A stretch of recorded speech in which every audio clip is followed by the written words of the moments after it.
Poštovani gledalci Srpske televizije i slušalci Srpskog radija, dobro vam veče u još jednoj emisiji Istina ili laž.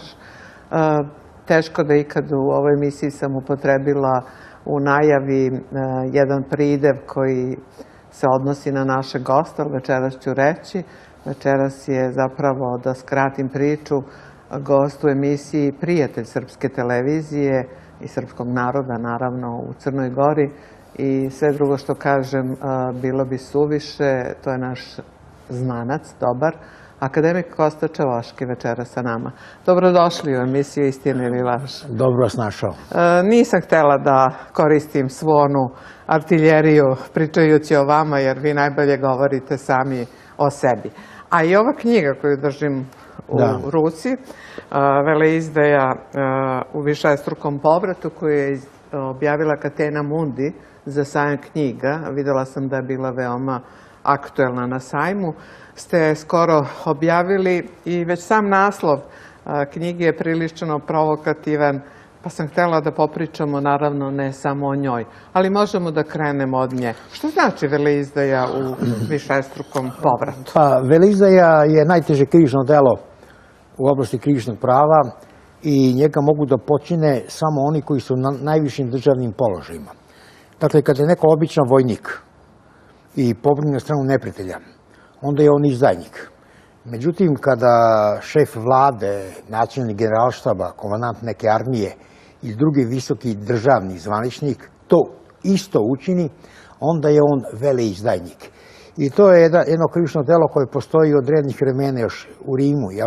Tamo se ono zvalo lesa majestas, po zakonu lex majestatis, a na engleskom je high treason.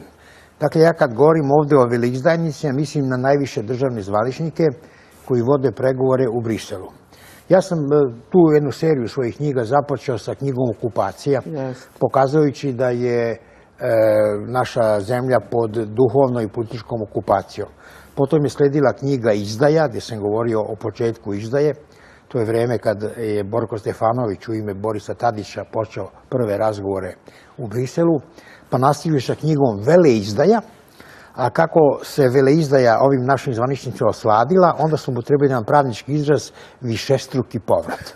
Dakle, ta im je veleizdaja već ušla u naviku. Da, tako reći u krv. Da. Slušajte, znate da od 2000-te, zapravo od 90-ih, kad je u vreme, kako kažu, Miloševićeve diktature, mada se ja ne slažem da je to bila diktatura, se ta reč izdajnik toliko profanisala, toliko su je izvrgli ruglu na neki način, da i danas kada za neko kažete ovako tešku kvalifikaciju, ne samo verbalnu, nego i pravnu, to nekako ljudi ne uzimaju ozbiljno.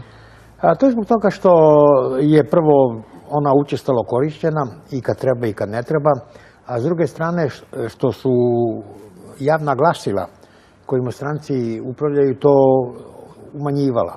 Recimo, uzmite krivično delo dezerterstva, bekstvo iz vojske.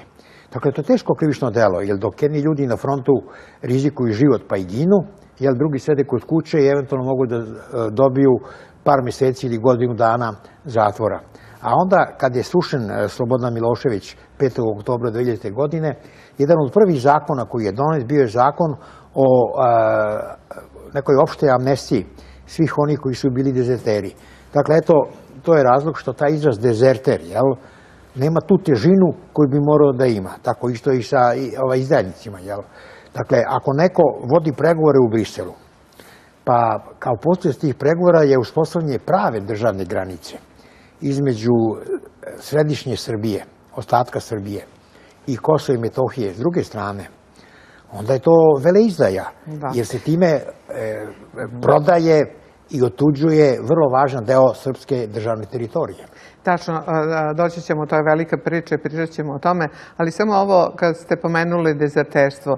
Ja se sećam da su posle 5. oktobra i tog zakona koji ste pomenuli, svi ti dezerteri bili slavljeni u javnosti kao borci za mir. kao ljudi koji su bili protiv rata, kao da mi ostali nismo protiv rata, jer samo lud čovek može biti za rat. Dakle, na neki način su popularisali u javnosti kao heroji. Danas je, pretpostavljam, to i mnogo što drugo dovelo do toga da pitanje ko bi danas branio otadžbinu. Kao što vidite, to je vrlo teško pitanje i ono je otvoreno znatno ranije. Dakle, nismo mi bili ti koji smo krenuli u rat, nego oni koji su se ocepili. To je kao kad ja uzmem na ulici da vas bijem. Niste vi koji izazivate tuču, ali se vi morate braniti da ne bi stradali od mene koliko god možete, zato što ste napadnuti. Dakle, kao što vidite, kad se Slovenija i Hrvatska odcepe, onda je to protivustavni akt i teško krivično delo i svako onaj koji brani državni integritet mora bi da učestvuje u odbrani zemlje. Tako isto je bilo i sa Srbima u Bosni i Hercegovini, jer su muslimani uz pomoć Hrvata proglasili nezavisnu Bosnu i Hercegovinu i time dobar deo srpskog naroda odcepili od Srbije. Dakle, šta se drugo moglo učiniti nego da se na taj kazus belli, povod za rat, odgovori ratom. I zahvaljujući tome je stvorena Republika Srpska. Dakle, to ipak je rezultat neki koji je vredan svake hvale. Jer bi inače naš narod tamo u Bosni i Hercegovine u jednoj unitarnoj, multietničkoj i nezavisnoj Bosni i Hercegovini bio zapravo nacionalna manjina, kao što su sada to Srbi na Kosovu i Metohiji. Vidite, strana propaganda uz pomoć velikog broja domaćih novinara su stalno tvrdili da mi smo mogli izbjeći rat tako što bismo na sve pristali. Da. Dakle, i mi sada isto možemo izbjesti bilo kakve probleme sa Banasima, ukoliko bi Vučić, ne daj Bože, priznao nezavisnost Kosova i Metohije i šta više, posle toga on predložio Ujedinjenim nacijama da Kosovo i Metohija kao samozvana država kosmijskih Banasa uđu u Ujedinjene nacije. Pa to je sve moguće s obzirom da smo sada mi predložili, čime se hvalimo, recimo državni pozivni broj 383 za Kosovo, ali smo to uveli u oblandu geografske oblasti. Pa ja često kažem, pa dobro, onda i Šumadija treba da ima poseban pozivni broj, ne znam, južna pruga. Pa da, hoću da vam kažem o tom puzajućem priznanju. Navodili primer Falklandskih ostrva, koje jesu deo britanske teritorije, ali su preko okeana, blizu Antarktika, oko nekoliko stotina kilometara daleko od Argentine, pa su naravno morali dobiti pozivni broj od onih brojeva koji važe za Južnu Ameriku, a ne za Veliku Britaniju, 44. To je taj broj za Veliku Britaniju. Dakle, to je tako moralo, ili recimo Hong Kong, koji je nekad bio kolonija britanska, i dalje ima poseban pozivni broj u odnosu na svekoliku Kinu. Inače, naši zvaničnici ne samo da prikrivaju, nego i lažu. Oni nikada neće da objave bilo koji sporazum koji zaključu u Briselu. I ja sam te sporazume nalazio na engleskom jeziku, tako što su ljudi koji su mi pomagali ulazili u web sajt kosmetske vlade i skupštine i ondande uzimali te dokumente. Inače, to se kod nas ne objavljuje ni u službenom glasilu, ni u novinama, nego samo ih naši državnici prepričavaju onako kako to njima odgovara. Recimo taj pozivni broj. Navedeno je prilikom davanja da se on u svako doba može povući. Pa što ga ne povuku? Sad kad su ovi zaoštrili odnose sa nama. Nego ne smeju. Jednom kad se to da, onda se to da za sva vremena. I Kosovo i Metohija jeste posebna teritorija, dakle posebna država koja ima pozivni broj, jer samo nezavisne države imaju svoje pozivne brojeve. Naravno. Ali videli ste, skoro je ovde gostovao jedan nemački profesor univerziteta, sad skleroza, zaboravila sam mu ime, ali setit ću se, koji je govorio o toj konstruktivnoj nejasnoći, o dogovoru u Briselu da se ti dogovori ne prezentuju javnosti, to je ta takozvana konstruktivna nejasnoća. Dakle, vi ste potpuno u pravu da je to nama nepoznanica velika, ali taj gospodin, vrlo dobro obavešten, je rekao tome je sada došao kraj. To je bilo pre ove eskalacije u vezi sa onom slikovnicom od voza koja je iz Beograda puštena prema Kosovskoj Mitrovici i on je zapravo najavio ovo što se sada dešava. A između ostalog, to je neka najava zaokruženja suvereniteta te kvazi države, u čemu je naravno vlast iz Beograda uveliko doprinela i najava mogućnosti da se u Briselu više ni o čemu drugom neće razgovarati osim o priznanju Srbije i šta je još bilo? Još možda jedna da ne, imovina će biti u Prištini, ali priznanje i ulazak u međunarodnu organizaciju. Da, jeste, evo to. U UN i UNESCO. Da. Pa eto vidite, sad trenutno ovi ljudi koji vode državu, uključujući i Đurića koji je šef kancelarije, bukvalno obmanjuju javnost. Ja sam pažljivo proučio jedan od sporazuma koji je zaključen u Briselu, gde se pored ostalog pominje i zajednica srpskih opština. I osnivanje te zajednice srpskih opština je uslovljeno dvama aktima. Aktom vlade, samozvane države kosmetskih Arbanasa, što može recimo biti uredba, a može biti i zakon, i odlukom Ustavnog suda da bi takva zajednica bila ustavna, u skladu sa Ustavom samozvane države kosmetskih Arbanasa. I to upravo sad tvrdi Tači, jel? A naši kažu, nema to nikakve veze, mi da to nismo pristali, jel? Ne mogu oni da unose nove uslove. Na taj uslov su naši pristali.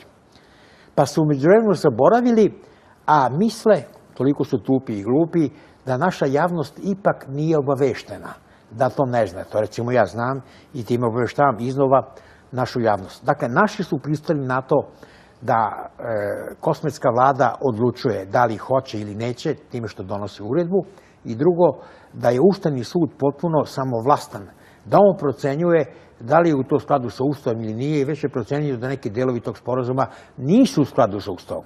A kada bude donet statut, ako uopšte bude donet, te zajednice srpskih opština, oni mogu da kažu to nije predviđeno Ustavom samozvane kosmetske države i od toga nema ništa. Ja inače mislim da od toga neće biti ništa. Da, ali pazite, tu je opet pragreh srpskih vlasti. Oni su pravosuđe gurnuli u ruke Tačiju. Oni su zaokružili to. Pazite, jedino... Mi smo na severu imali svoje pravosuđe. Ne. Mi smo imali ne samo sudove, mi smo imali opštinske vlasti, imali smo čak i neku vrstu policije na Kosovu i Metohiji. Javne službe, sve su bile naše, koje su delovale po zakonima Republike Srbije. Naši su neprestano sklapali ugovore, u sporazume u Briselu, pod izgovorom da time olakšavaju život svima na Kosovu i Metohiji. A oni su u stvari olakšavali život samo Arbanasima, tako što su potpomagali stvaranje nezavisne države kosmetskih Arbanasa. Jedino što je moglo eventualno koristiti Srbima, to je ta zajednica srpskih opština i ništa više. I kao što vidite, i od toga neće biti ništa. Da, ali kad ste vi, čini mi se baš u mojoj emisiji, govorili odmah posle sklapanja tih briselskih sporazuma, još neki retki pojedinci, da je zapravo ta zajednica srpskih opština, ako je uopšte i bude jedna nevladina organizacija i ništa više od toga, onda su bile salve napada na ljude koji takvo mišljenje iznose. Sada, ovih dana, imali ste premijera Srbije koji kaže oni hoće nama od zajednice srpskih opština u Prištini da naprave nevladinu organizaciju. Pazite, prvo pristanu na to, napadaju ljude koji taj pristanak otkriju, a sada zapravo ponavljaju ono što ste vi i neki drugi ljudi govorili. To je zapravo ključno pitanje. Dakle, već danas, nezavisno od bilo kakvog ugovora ili sporazuma u Briselu ili Ustava samozvane kosmetske države, srpske opštine mogu da organizuju povremene sastanke. Tako što bi se gradonačelnici tih 10-ak srpskih opština i severno i južno od Ibra sastajali i dogovarali kako politiku da vode i kako da rešavaju svoje opštinske probleme. To im niko ne može zabraniti.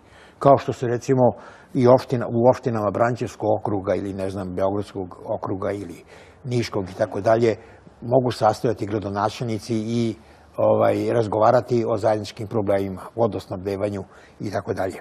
Međutim, ta zajednica srpskih opština ima smisla samo ukoliko ima, kako se to kaže, kako to kažu pravnici, devolucijom prenetu nadležnost kosmetske države, samozvane kosmetske države kao takve.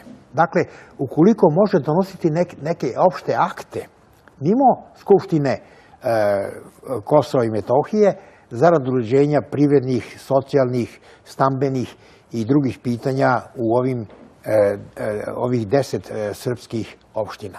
Ako to se tako ne uradi, onda zajednica srpskih opština gubi svaki smisao.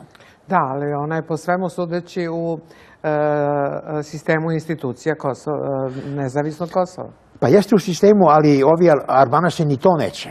Jer bi to značilo priznanje nekakve male autonomije ili tako dalje i zaokruženje tih srpskih teritorija, što bi oni hteli da izbjegnu. Da. Kosta, profesor, izvinite, poglavlje 23 u ovim čuvenim poglavljima za pridruživanje Evropskoj uniji je vrlo mistično poglavlje. Tu se mnogo šta je maglovito i ne zna se o čemu se zapravo radi, a po svoj prilici, a vi ste neko ko uđe u te stvari, se radi o jednoj, pa rekla bih, puzajućoj promeni Ustava. I to zavisno sa poglavljima koja budu otvarana i zavisno od onoga šta je iz Brisela nepodobno u ovom našem sadašnjem Ustavu. Šta vi znate o tome?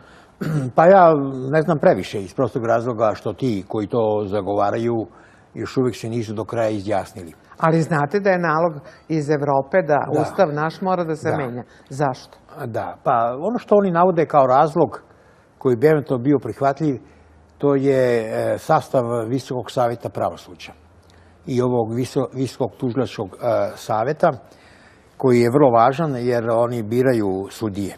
Dakle, unapređuju ih iz zvanja prvostepenog sudije u više sudije, pa apelacione sudije i konačno sudije Vrhovnog i kasacionog suda.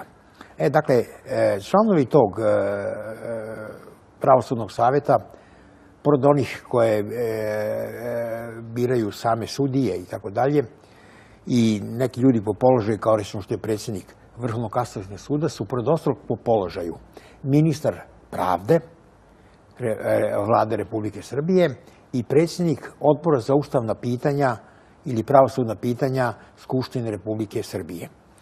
I ovi u Briselu smatraju da su ta dva zvaničnika nepotrebna, jer to je uticaj vlade na samo sudstvo. Po ovom sudu, ja lično mislim da je nepotreban samo predsjednik ovog skupštinskog odbora. A inače, u tradiciji je svih evropskih zemalja da ministar pravde ima nekog udjela u izboru sudija. Recimo u Engleskoj, koji ima jako dobro uređeno pravosuđe i to već 5-6 vekova, ministar pravde je onaj koji predlaže sudije kraljici i ona ih postavlja doduše na doživotni mandat, Doživotni? Da budu sudije. Dakle, oni ne odlaze u penziju, nego idu u penziju kad hoće. A ne kad napune određeni broj godina. Dakle, kao što vidite, to nikom ne smeta što to ministar pravde čini sam. Doduše ne tako što samo on, nego prima predloge i onda neka njegova komisija presuđuje ko zaslužuje, ko ne zaslužuje. I najbolji advokati zapravo tamo postaju sudije. I to tek posle 45. godine života. Vrlo se retko desi da neko ko ima manje od 45 godina postane sudija. A kod nas ministri pravosuđa imaju manje od 30? Ne samo to, nego kod nas ministri pravosuđa sumnjuju da su uopšte položili sudsko-advokatski ispit. Ova sadašnja ministarka je izgleda diplomirala 2008. godine. I ja kako nikad za nju nisam čuo, ispričat ću jednu anegdotu sa Aljehinom, kad je on bio prvak sveta u šahu, da pokažem ko je ona. Kad ja kao čuveni pravnik, koliko toliko, i sam bio profesor i tako dalje, ne znam za nju kao čuvenog i poznatog pravnika, to znači da ona u pravnoj struci uopšte ne postoji. A tu ima jedna anegdota sa Aljehinom, on je sedeo u pariškoj kafani kao prvak sveta, i primeti jednog gospodina kako analizira jednu šahovsku partiju. On priđe i onako da pogleda, a ovaj digne pogled i pita Aljahina, izvinite gospodine, li vi igrate šah? Ovaj se jako iznenadio, ali ipak kaže, kako da ne igram? Pa da li biste bili ljubazni da odigrate samo jednu partiju? Ovaj se još više iznenadio, ali da ne uvredi čoveka, pristane i kad su izvlačili figure, izvuče bele figure. Kad su figure bile postavljene na tabli, on skine sa svoje strane topa. I da time topa fore ovom svom gospodinu koji s njim igra. Ovaj se iznenadi pa ga ovako pita, kaže, gospodine, kako možete da mi date topa fore kad ne znate kako ja igram? Pa kaže, upravo zbog toga, ja lično znam one koji mogu da me pobede. Vidite, kad ja za nekog pravnika, a čak o toj gospođi i ime ne znam, ja ne mogu da se setim toliko. Nela, toliko je malo važna. To znači da ona u pravničkoj struci nije niko i ništa. Pazite, ranije je bilo običaj i pod Brozom i pod Miloševićem da ministar pravosuđa bude profesor prava. I to ne bilo kakav, nego poznatiji profesor, iako su naravno i oni birali čovjeka koji njima odgovara. Pa je onda Selaković, koga ja ipak znam, jer je bio asistent na fakultetu, ali ne znam ga da je nešto postigao, jer je tek na početku svoje karijere. On je predavao pravnu istoriju, čini mi se. Da, kao asistent, jeste. On je postao ministar pravosuđa. Ajde, možda i asistent, ako već nije profesor. Tražio se da bude redovni profesor, ne docent ili vanredni. A sad je ova koja nikad ništa nije bila u struci. Čak nije bila ni dobar advokat. Jer dobri advokati također se znaju u javnosti. Kao recimo Petronijević ili Vujić i drugi, koji su poznati i ugledni advokati. Ona, dakle, je postala ministar pravde.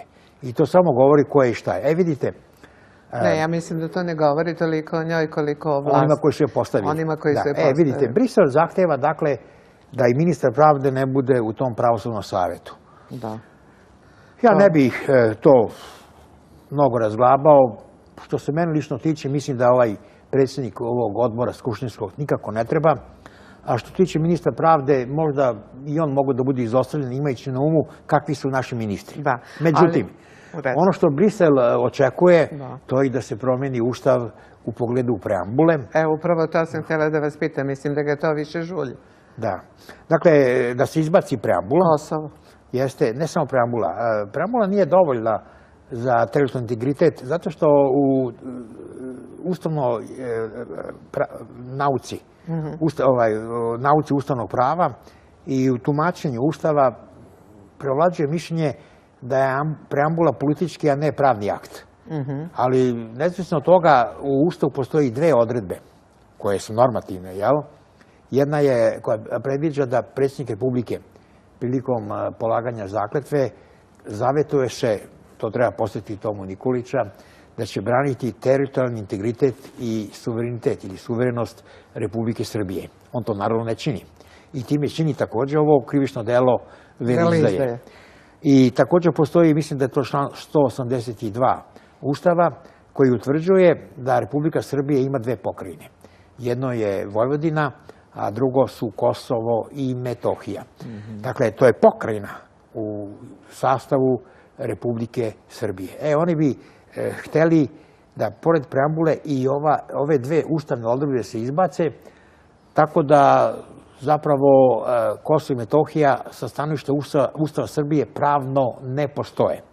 Napravo da pomognu ovoj, kako vi kažete, izdajničkoj vrhuški da što lakše i bezbolnije završi taj posao. Ili ja to dobro tumačim? Jeste. Onog trenutka kada se promeni Ustav, to više ne bi bila veleizdaja. Da. Za sada jeste. Da, ali kad govorimo o toj veleizdaji, pa kao svaki akt trebalo bi ona da ima neke pravne konsekvence. Međutim, videli ste skoro, smo gotovo ćutke dobili novi Ustavni sud i način na koji je taj Ustavni sud formiran kao jedna partijska filijala je po meni skandalozan. Skandalozan je što i pravna nauka, zapravo njeni izraziti predstavnici, je to prilično ćutke dočekala ili možda ljudi nemaju prilike da to kažu. skandalozno i to što niko nije ustao u odbranu 3 časne sudije tog Ustavnog suda, kao što je vaša koleginica Olivera Vučić, kao što je Katarina Andrić Manojlović, kao što je Bosan Nenadić, koja je bila i predsjednik tog Ustavnog suda, koje su imale greh jer su glasale protiv briselskih sporazuma, zapravo da to nije politički nego pravni akt, izuzele mišljenje, koje su i o penzijama imale izuzeto mišljenje i o nizu drugih skaradnih odluka Ustavnog suda. Niko nije digao glas da tim dostojnim sudijama bar na neki način kaže hvala i da kaže nepravda što nisu reizabrane. One su očigledno kažnjene. A sa druge strane vidjeli ste da su neke dugokose i kratkosutne profesorke sa krivične akademije, sa policijske akademije postale bez dana sudske prakse sudije Ustavnog suda. Ima li još negde to na svetu? Pa evo, kad je u pitanju Ustavni sud, tu se ipak očekivalo da bude više profesor ustavnog prava. Jedini profesor... Škulić? Ne, Škulić je profesor krivičnog prava i to krivičnog procesnog prava. Po ovom sudu on je dobar profesor i znalac, ne samo krivičnog prava, nego i Haškog tribunala i tako dalje. Ali ti krivičnih predmeta najmanje u Ustavnom sudu. Ali mu ustavno pravo nije uža specijalnost. Dakle, kako da kažem, ja nisam protiv toga što je on ušao u Ustavni sud. Ne govorim ja sad o njemu, nego ovim policijske akademije. Ima jedan drugi iz mađarske stranke koja se odvojila od ove većinske mađarske stranke, on predaje ustavno pravo na nekom privatnom fakultetu. Po ovom sudu to je vrlo sumnjivo. Dakle, predavati na privatnom fakultetu, steći na ovaj ili onaj način doktorat, ni na koji će se način se ne dokazati u struci, to nije za preporuku da neko uđe u Ustavni sud. Dakle, on je jedini koji nominalno ima to zvanje sudije, odnosno profesora ustavnog prava. Svi ostali su, da budem grub, pokupljeni s koca i konopca. Upravo tako. Jeste. Dakle, niti su poznati po svojim radovima iz oblasti ustavnog prava, niti po zastupanjima u ustavnim sporovima kao advokati, jer mogli su se pojavljivati, niti na pisanju udžbenika i na bilo koji drugi način, nego su bukvalno partijske priši petlje. Da. I zato su bili izabrani. Eto. Da, ali kako kažete, kako komentarišete ovo, da niko iz te vaše struke nije reagovao ni na ovo. Ja mislim da i vi se slažete da su zapravo ove 3 na neki način lustrirane sudije zaslužile da javnost kaže čekajte, ne može to tako. Dobro, sad da ne ulazimo u detalje, kod nekih je u pitanju bio broj godina, jer se sudije biraju na 6 godina, a one da su bile izabrane ne bi mogle da Kod Katarine Andrić nije. Nije, da, tačno. To je tačno. Mogle su i ove druge 2 da budu izabrane, pa kad eventualno napune 65 godina ili 67, da odu u penziju, a nije isključeno da bi se međuvremeno promenio zakon koji bi dopustio da do 70. godine budu u radnom odnosu, što bi bilo sasvim dobro da recimo Olivera Vučić, ostane u Ustavnom sudu kao jedan pristojan i poznat profesor ustavnog prava, a i Bosa Nenadić je pokazala da ima... Doktorirala je na ustavnom pravu. Ne samo to, nego da je čovjek od integriteta, a to je za sudiju jako važno. Tačno. Sad, upravo to sam pitanje htjela da raščistimo. Ko onda da sankcioniše tu veleizdaju? Kad su nam sudovi takvi kakvi jesu. Izvinite, samo hoću... Sudovi su mnogo gori nego što do javnosti dolazi. Nedavno je predsjednica udruženja sudija, anketa, jeste govorila na N1 televiziji, ja sam to slušao. Ona je rekla da je sprovela anketu, dakle njeno udruženje, od 2800 sudija. Njih 1000 je odbilo da uopšte odgovara, iako je anketa bila anonimna. To znači da su pod nekim strahom, da zaziru od ovoga ili onoga. Od onih koji su odgovorili, potvrdili su da je njih 44%, skoro polovina, povremeno bilo izloženo pritisku s polja nekih političkih i drugih činilaca da ovako ili onako presudi. I onda su čak napomenuli da se taj pritisak vrši na 3 načina. Prvi je preko predsjednika suda. Recimo, Nikola Selaković, javlja se predsjedniku prvog ovog osnovnog suda i kaže, eto u ovom sporu, on je završen pre nekog vremena, krivični spor bio, posle toga i građanski, koji se vodi protiv Koste Čavoškog. Trebalo bi, recimo, postupiti tako da to više odgovara onome koji tuži. Jer je taj tužilac profesor Nikole Selakovića. A od toga zavisi da li će on brže ili sporije doktorirati. Ja sam to i napisao. Dakle, kao što vidite, a onda predsjednik suda pozove tu ženu koja je sudija iz Blike i kaže, znate, to imamo tu jednu malu intervenciju, a vidite, taj Nikola Selaković je vrlo zasluženo obezbedio silne pare za gradnju ove ili one sudske zgrade, premještaj sudova u ovu zgradu negdašnjeg vojnog instituta i tako dalje. I mi treba da mu učinimo. Vidite, tako kako se to desilo u tom slučaju, ja za to znam i to sam napisao i objavio.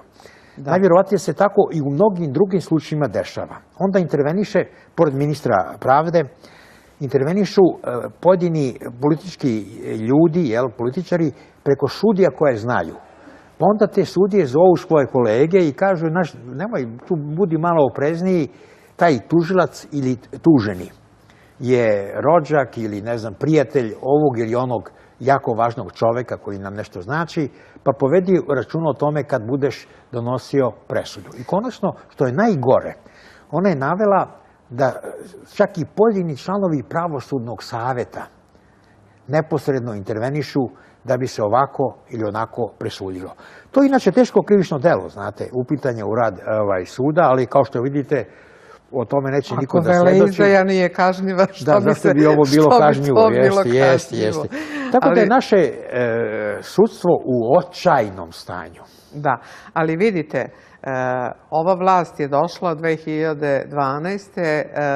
Sa pompeznim najavama da će se boriti protiv korupcije i velikih lopova, tajkuna i tako dalje. I prvo što su radili, to su uhapsili Mišković, jel tako beše? Koji je bio domaći tajkun. Do dana današnjeg imate te krupne slučajeve o kojima se mnogo sa fanfarama govorilo. Nijedan od tih slučajeva nije presuđen, niti je neko osuđen zbog toga što ih je vlast 2012. do danas optuživala. Čak su ljudi oslobođeni, kao što je Cane Subotić, kao što je Karić, kao što mnogi su zastareli slučajevi. To sve govori o ovom stanju pravosuđa. Uključujući onaj slučaj prodaje ispita i diploma u Kragujevcu. Jeste. Još uvijek je suđenje u toku, ali su mnoga dela za koje je bila podignuta optužnica zastarela. Da, to treba više od 10 godina, je li tako? Evo vidite, kad su u pitanju ljudi koji su bogati, mi ih nazivamo ovim ruskim izrazom tajkuni i tako dalje. Ja naravno ne bi ni za koga mogao da stavim ruku u vatru. Nije ja pravo da vam kažem. Da, jeste, ali s druge strane ipak mislim da svako od njih ima pravo na nezavisno i nepristrasno suđenje. Po mom sudu bi trebalo postaviti pitanje odgovornosti tužilaca. Najpre, što nisu najbolje formulisali optužnicu ili što nisu našli odgovarajuće dokaze da podignu optužnicu. Jer se optužnica ne sme podizati ukoliko su dokazi nepouzdani i nedovoljni za donošenje presude. Onda bi trebalo postaviti pitanje odgovornosti sudija koje su odugovlačili i razvlačile taj postupak, umjesto da on bude u nekom normalnom roku okončan. Pazite, u Americi, ja sam to video i slično u Engleskoj, se uspeh i valjanost ne samo advokata, nego i tužilaca procenjuju po tome kako dobijaju ili gube sporove. I kao što advokat koji stalno gubi sporove ne može više da nađe klijente, pa ostane bez hleba, tako i tužioci koji u važnim slučajima i učestalo gube sporove u krivičnim predmetima, oni također gube posao. Dakle, bilo bi logično da ovi tužioci koji su podizali ove optužnice protiv tih poslovnih ljudi, tvrdeći da su to teška krivična dela, dakle, izgube posao. pa da onda dođu u situaciju da neće da ih primi ni advokatska komora, jer smatra da su nedostojni. Vidite, kad bi se tako postupalo, ne bi tužioci postupali pod nalozima sa strane, pa aj sad uhapsi Miškovića ili podigni optužnicu protiv Karića, nego bi dobro promislili da li su ti dokazi valjani ili nisu. Točno tako. A recite, kako vam u svetlu čitave ove priče zvuči ona vrlo često pominjana u svim našim medijima i televizijama tvrdnja tih korisnih idiota koji se šetaju iz studija u studio, da ulazak u Evropsku uniju zapravo jedini omogućava uvođenje vladavine prava u ovoj zemlji. Meni je to krajnje sumnjivo s obzirom da vidim da ni u Evropskoj uniji ta prava... Vidjeli ste kakva je vladavina prava u Rumuniji. Naravno. Pa ste doneli su nekakvu uredbu u Rumuniji kojim amnestiraju ljude koji su počinili korupciji. Dakle, nema težeg dela koje može da počini državni zvaničnik ili državni službenik, nego da se na račun države i stranaka kojima se obraćaju obogati. To je najpoganije. Dakle, ja lično mislim da su da je sajber kriminal, znate, ili pljačkanje banaka mnogo časnije, jer tu čovjek rizikuje, znate, pogotovo kad se sukobljava sa policijom, jel, pa strada ili se obogati, znate, na kraju svi oni stradaju i završu u zatvoru. A ovo onako čovjek potkrada državu i stranke i nikom ništa. Dakle, to su priče za malu decu da ulazak u Evropsku uniju omogućuje vladavinu pravu. Drugo je pitanje da li ćemo mi ikada ući u Evropsku uniju. Evo, uzmite, vi znate mene vrlo dobro i znate da imam 76 godina. I sad kad bi ja vas zamolio, jel, da mi pozajmite jedno 10.000 evra, a da vam vratim to za 10 godina, vi mi onako pogledali ispod oka, pa dobro, kaže, prostor, nisam ja toliko blesava, jel? Vi za 10 godina možete umreti, pa ko će meni te pare da vrati? Sad vidite. Ne, moji razlozi ne bi bili te prirode, nego nemam da vam pozajmim. Sad vidite. Kad neko kaže, ajte da pristanete na sve ovo, a ućete u Evropsku uniju za 7 ili 10 godina, on vas bukvalno obmanjuje. U politici je samo ono obećanje koje će se izvršiti tokom mandata tog koji daje to obećanje, je u redu i uverljivo. Sve ostalo su priče za malu decu. Dakle, kad ovi koji sada su položajima, kao Mogherini, Merkel i tako dalje, kažu da ćemo mi jednoga dana, a možda nikad, ući u Europsku uniju, to nije ništa. To nije čak ni obećanje, nego je zamazivanje očiju i obmanjivanje naše domaće javnosti. To bi naši zvaničnici morali znati. Prema tome, ako Vučiću neko kaže, uđite u Evropsku uniju, on treba da pita kad. Ako to nije za 2 ili 3 godine, onda tu ulaska nikakvog nema. Ne, ali sada je svima jasno, a čini mi se vama i mnogim nama od početka, da je zapravo jedini uslov kakva vladavina prava i kakvi bakrači, priznanje Kosova. Jeste, ali to ne znači da će to biti dovoljno. Jer može onda Hrvatska da postavi kao uslov, kao što je Slovenija postavila Hrvatskoj, da se odrede granice između Hrvatske i Srbije, koje neće ići sredinom Dunava, maticom, jel? Nego će recimo hrvatska granica preći na drugu stranu, jer kako je kroz više decenija Dunav menjao tok, desilo se da su neka parcele iz Zatara ovih sela koja su sa desne strane Dunava, sada na levoj strani Dunava, pa bi Hrvati hteli da to bude u sastavu Hrvatske, što znači da bi oni bili vlasni, odnosno imali teritoriju nad celim Dunavom ili većim delom Dunava. Da, profesore, ali ne bi se u tom slučaju istakli samo Hrvati zahtevima. Imate potencijalne zahteve Bugara, Rumuna sa neke strane, pa Mađari sada ćute, ali progovorili bi oni. Pa ko zna ko bi se tu sve pojavio sa nekakvim zahtevima. Pa progovorit će i Crna Gora ako prva uđe. ako uđe pre nas u Evropsku uniju. Pa Crna Gora bi eventualno mogla da traži Dedinje, ja ne znam šta bi Crna Gora drugo. Pa dobro, da. Dedinje je neko najistureniji njihov. Da, kao eksteritorijalna jedinica. Da, tačno. Kad smo već kod Crne Gore, kako vam zvuči taj divni susret predsjednika vlade Crne Gore i našeg predsjednika vlade, gde je sve odisalo tom velikom harmonijom i ljubavlju i gde naš premijer reče da su Srbi u Crnoj Gori manjina.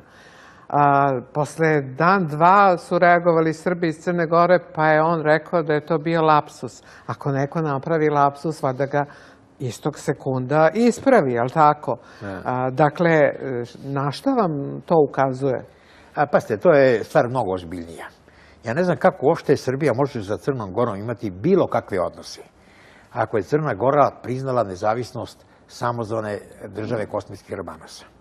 Ja, ne samo što je priznala, nego je prilikom posljednje generalne skupštine UNESCO-a glasala za prijem Kosova i Metohije, te samozvane države, u UNESCO. Kao što će glasati, ako jednog dana, ne da Bože, se bude odlučivalo i o prijemu Ujedinjene nacije. Dakle, ako neko je smatrao da deo vaše teritorije nije vaš, nego i to i formalno priznao, uspostavljajući diplomatske odnose, kao što je tu radila i Makedonija, kako vi uopšte možete imati bilo kakve odnose sa tom državom? Mi, dakle, ne bismo smeli imati ambasadora u Podgorici, kao što ne bismo smeli imati ambasadora ni u Skoplju. A da ne govorim i u drugim zemljama. Eto, vidite, dakle, kakvi su to odnosi? Drugo, tamo očigledno žive Srbi. Da li ih ima ovoliko ili onoliko, u to ne bi ulazio, taj broj od 32 ili 3% je znatno manji nego što je inače, jer 42% je izjavilo da govori srpski. 65, u početku 67, da. Ako toliko govori srpski, onda su svi Srbi. A nekad su zapravo svi stanovnici Crne Gore bili Srbi u vreme, recimo, kralja Nikole. To piše u udžbenicima. Do 41. Jeste. Međutim, molim vas, ako neko uvodi, odnosno, samo crnogorske škole, a ne postoje srpske škole, ako se predaje samo na takozvanom montenegrinskom jeziku, koji ima nekad nova dva glasa i nova dva slova, a ne predaje se na srpskom jeziku, po srpskom pravopisu, koji propisuje Matica Srpska, onda su Srbi tamo manjina koja je teško diskriminisana. Ili joj se ne dozvoljava da školuje svoju decu na srpskom jeziku, po srpskom pravopisu, gdje bi se učila srpska istorija i mala deca poučavala srpskoj kulturi i književnosti. Upravo zato sam postavila ovo pitanje, jer kakvu poruku predsjednik vlade Srbije šalje, recimo, onom sjajnom detetu od, ne znam, 12-13 godina, možda i manje, u Podgorici, koji je na pitanje profesora istorije da kaže nešto o Crnoj Gori rekao u prvoj rečenici da je Crna Gora najstarija srpska država i zato dobio keca. Da li je to dete razumelo sada da su Srbi tamo neka manjina i da on ne sme svoje srpstvo da iskazuje? Ta politika Vučićeva, a delimično i Tome Nikolića, s tim što Tom Nikolić se malo pravi naivan i kao oštrije nastupa, zbog predstojećih izbora. Kad izbori prođu, a ukoliko on, ne daj Bože, bude izabran, nastavit će još sa gorom politikom podržavanja Vučića. O čemu se tu zapravo radi? Ako ste zapazili šta je izjavio Vučić povodom onog referenduma o danu Republike Srpske. On je prvo rekao da je protiv referenduma. A onda kad mu je postavljeno pitanje šta je za njega najvažnije, da li je najvažniji identitet i opstanak Republike Srpske, on je rekao da je za njega najvažnija regionalna stabilnost. Pa to su mu poručili iz Brisela. Jeste. Regionalna stabilnost znači očuvanje postojećih kakvih takvih država. Dakle, očigledno da Bosna i Hercegovina nije samo održiva država. On ipak je za regionalnu stabilnost. Očigledno da je Crna Gora konstituisana na antisrpstvu. To svako mora znati. Prema tome, kako da kažem, zašto bi mi bili za njeno očuvanje? Nek se oni brane koliko mogu, jel? I zašto bi ih u bilo čemu podržavali? Da, ali on je tada rekao tom predsjedniku vlade Crne Gore da nema ništa protiv ulaska Crne Gore u NATO.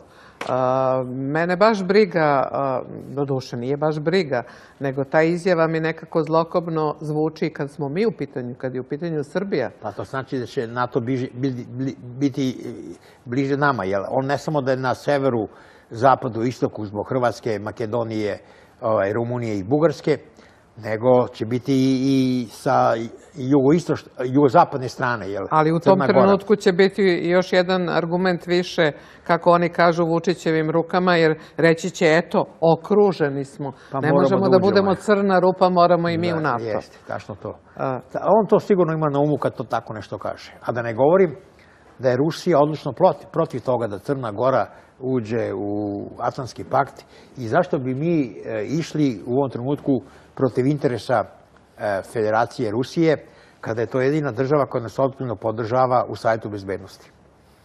Da, ali mi idemo u zagrljaj svojim neprijateljima, kao što je to lepi srpski običaj, odnosno nije srpski, to je više srpskih političara kroz čitav 20. vek. Da se vratimo malo na ovaj ustav Tome Kopka, te nama neznane, a najavljene promene tog ustava, jer prosto mislim, ne znam da li dobro mislim, da taj neki ustavni identitet bi trebalo da bude jednako nacionalni identitet i da taj način se još jedan način podrivanja tog identiteta je čitava ta akcija protiv Ustava. Zato što je u jednom od prvih članova piše da je to država srpskog naroda, onda i svih ostalih. Ukoliko bi se to izbrisalo, onda bi to bila građanska država i postoji se pitanje zašto Srbija uopšte treba da postoji. Jer srpska država postoji bilo srpskog naroda, kao što postoji Hrvatska bilo hrvatskog, slovenska bilo slovenačkog. A onda naravno su tu i drugi neki narodi i nacionalne manjine koji moraju da budu ravnopravni u pogledu svojih prava. Molim vas, ako se to izbriše, onda Srbija gubi smisao svog postojanja. Jer ona može biti samo država srpskog naroda ili uopšte ne mora biti država. Može da bude u sastavu nekih drugih država ili da bude podeljena između drugih država. Drugo, ono što je tu, što može biti opasno, ja sam o tome ranije govorio, to je pokušaj da se pod vidom demokratizacije zahteva nekakva regionalizacija. To znači jačanje Vojvodine kao autonomije, iako ja mislim da ona treba da bude ukinuta, nema nikakvih istorijskih i drugih razloga za svoje postojanje. Osim Čede Antić i vas, to niko izgleda ne misli. I uspostavljanje nekakvih drugih regiona, da kao to bude regionalna država, navodno to je demokratskija. Pa kako to da država kao što je Mađarska, koja ima ne razlikuje se mnogo po broju stanovnika, ima samo županije, to su okruzi, nema nikakve federalne jedinice. Hrvatska, koja ima blizu 4 miliona stanovnika, mislim toliko, takođe nema autonomije. Iako bi Dalmacija mogla biti autonomija. Ili Vojna krajina, nekad i Slavonija bila posebna, i tako dalje. Dakle, ne vidim zašto tu ne bi bilo nikakvih autonomija. Da, Dalmacija je mogla biti posle 45. da su srpski komunisti. Pa i bilo je tih ideja, ali nažalost su te ideje bile suzbijene. Da. Još malo samo o Ustavu. Pomenula sam Ustavni sud i tako dalje. Pričali smo o veleizdaji. Ko bi zapravo to treba da sankcioniše i da li to krivično delo zastareva? Ali ne, ono srećom je toliko teško da može zastariti za 20 godina, zavisno od kazne. Mi, nažalost, u Ustavu samom nemamo takvu formulaciju da je to izdaja ili veleizdaja, ali postoji krivično delo narušavanja teritorijalnog integriteta. Pa bi se to što ja smatram veleizdajom moglo podvesti pod to krivično delo. Dakle, narušavanja teritorijalnog integriteta i to je u rukama javnog tužioca. Dakle, javni tužilac je taj koji pokreće postupak. Sad, oni dovode svoje ljude upravo da to ne čini, kao što i u Rumuniji su doveli tužioce koji nisu pokretili krivične postupke za one koji su vršili korupciju. A i sad kad su neke našli, doneli su uredbu da to konvalidiraju. Ali za razliku od Rumunije ovde nećete zbog takvih stvari imati 500.000 ljudi na ulicama. Mada pravo da vam kažem, imajući u vidu Rumuniju 89. 5. oktobar kod nas, nisam sigurna i da ovo nije režirana predstava u Rumuniji. Pa nisam ni ja siguran, ali s druge strane u tome učestvuju sigurno ovi spoljni činioci. Nije isključeno da zapravo na posredan način ove druge evropske sile su rešile da se liše usluga sadašnjeg premijera i njegove vlade, pa onda postiću takve akcije. Ja sam navikao, poznajući naše prilike, ja mislim da poznajem i evropske, da uvijek pitam odakle su te pare. Evo recimo, sad se Vuk Jeremić kandidovao za predsjednika. Da, putevi novca su najvažniji. Ja uvijek pitam od čega on živi. Dakle, koliko je meni poznato, on nije zaposlen. Ja nisam siguran da njegova... Pazite, on ima najunosniji mogući posao, a to je jedna nevladina organizacija. Vi znate da u Srbiji nevladine plivaju u novcu. Ne, molim vas. Pa kako ne? Uzmite Biserku, Kandić, Milić, to pliva u novcu. Ako je on zaposlen, on nije zaposlen tako što on zarađuje, nego ga neko plaća. Dakle, taj posao je fiktivan tako što mu je neko poslao pare, a on, da ne bi baš bio neposredni strani plaćenik, napravio nevladinu organizaciju koja ga izdržava. Pazite, kad neko napravi nevladinu organizaciju, ona mora biti dobrotvorna i onda postoji zarad neke svrhe, razumete, zarad neke svrhe, tako što se pomažu ljudi kojima je pomoć potrebna ili se nešto utvrđuje što je korisno za celu političku i društvenu zajednicu. Sad bi vas deca pitala gde vi živite. Ali nije svrha da ja sam sebe postavim za onoga koji će da prima najveću platu. Da je Jeremić častan čovek. On je čak mogao da napravi neku nevladinu organizaciju u kojoj bi mogao i mene da zaposli, i da svi drugi primaju platu, ali da on ne primi ni dinara. To bi bio častan posao. Dakle, kao što vidite, takvi ljudi imaju podršku iz inostranstva. I zato ja uvijek pitam s kojim parama on to radi. A izvinite, prvo ne mislim ništa dobro Vuku Jeremiću, ali ne volim da u ovoj kampanji se pridružujem vlastima koji ga svaki dan napadaju, i njega i ovog nesrećnog zaštitnika građana i tako dalje, te opozicione neke kandidate. To je druga priča. Ali hoću da vam kažem ovo. Pa, posle 5. oktobra ova vlast je dobila nalog da sve njih koji imaju te nevladine organizacije stavi na budžet. Ne sve, ali većinu njih koji su važni Zapadu stavile. Pa ne bi me začudilo da je i Vuk Jeremić negde na nekom našem budžetu. Ja to ne znam, nisam gledao zakon o budžetu, međutim, pazite, kad se kaže da je neka organizacija nevladina, to znači da ne prima pare od vlade. A kod nas je sasvim drugačije. Ako prima pare od vlade, onda je to vladina organizacija. Naravno. S tim da može biti vladina organizacija i ako prima pare od američke vlade, Brisela, dakle Evropske unije, ili neke članice Evropske unije. To su također vladine organizacije. Nevladine organizacije su samo one koje primaju pare iz privatnih fondova. Dakle, ako mi lično skupljamo pare, jeste, da. S tim što ja znam, ja sam negde od 65. do 67. godine bio Međunarodni potpredsednik Saveza studenta Jugoslavije i poznata mi je sudbina jedne međunarodne studentske organizacije koja se zvala Međunarodna studentska konferencija, za koju je negde 68. godine, koliko se sećam, otkriveno, da je primala novac, pazite taj izraz, od CIA Front Foundations. Dakle, od isturenih fondacija CIA, za koje se do tada nije znalo da ih CIA finansira, nego CIA tajno da pare nekim privatnicima, onda oni konstituišu nezavisne kao fondacije, pa te fondacije daju pare drugima. Nije slučajno da dobar deo ovih fondacija, koje su navodno nezavisne i privatne, a koje finansiraju naše nevladine organizacije, su upravo te CIA Front Foundations. Slušajte, to uopšte nije novost. Imate onu knjigu Sandersove koja je objasnila kako su sve te neke kulturne, navodno, institucije, organizacije, nevladine, ovakve, onakve, finansirane iz fondova CIA. Da, jeste. Tako da, to je skoro neko objavio, to je fenomenalna knjiga, ali naravno nema ovde CIA ima ogroman budžet koji ne podleže kontroli Kongresa. Naravno. Dakle, oni dobijaju ogromna sredstva koja samostalno raspoređuju, a da ljudi u Kongresu ne znaju stavke tog fonda, zato što bi time otkrili one koji se finansiraju. Da, baš tako.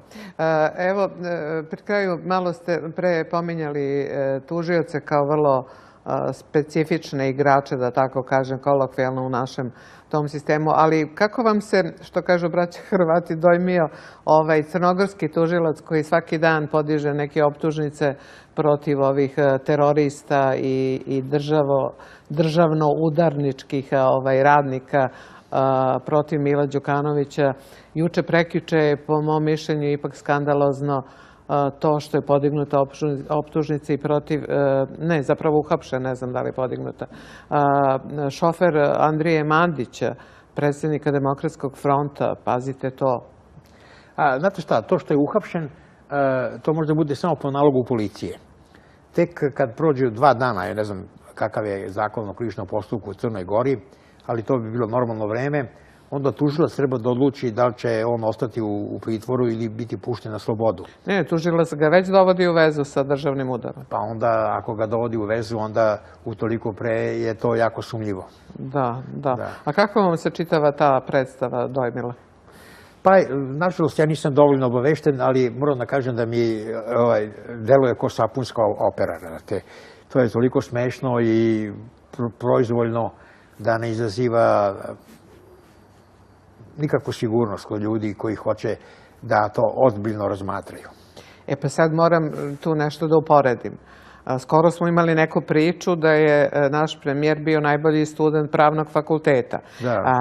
Vama se ta čitava predstava dojmi kao sapunska opera, a on je tu čitavu predstavu karakterisao na drugačiji način i zapravo spasio Mila Đukanovića u tom trenutku. Dao na neki način legitimitet. Vidite da te neke naše ljude koje su oni optužili tamo izgleda ni krive ni dužne, naši hapse ovde. Da. Pa eto, kad je Vučić posvetio pravni fakultet, znate, onda ga je tadašnji i sadašnji dekan Simo Avramović sve vreme pridržavao da ne padne, znate, toliko je bio njemu blizak, a onda je izjavio da je on najbolji student pravnog fakulteta, što nažalost nije tačno, jel? Ja kao profesor procenjujem da li neko najbolji ili nije, po tome da li je završeno vreme, to znači za 4 godine. Prema tome, kad neko završi za 4,5 ili 5 ili 6 godina, pa ima visoki prosek, to nije isto kao kod završi za 4 godine. Ja sam fakultet završio za 3 godine i 9 meseci, sa prosekom 9,86. Budimir Košutić, iz moje generacije, možda imao za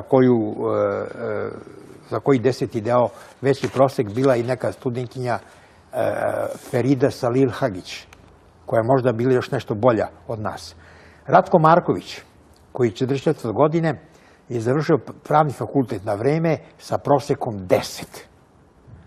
Moja kćer, koja je bila najbolji student u generaciji, je završio na vreme.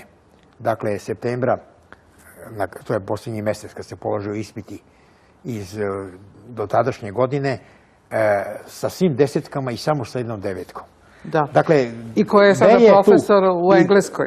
I gde je tu sada Vučić, nek pokaže tu diplomu da vidimo kad je upisao, kad je završio i s kojim prosekom. Pa kad to vidim, ja ću reći, možda sam pogrešio, možda je on stvarno najbolji student svih vremena. A možda ste pogrešili u ovoj proceni sapunske opere.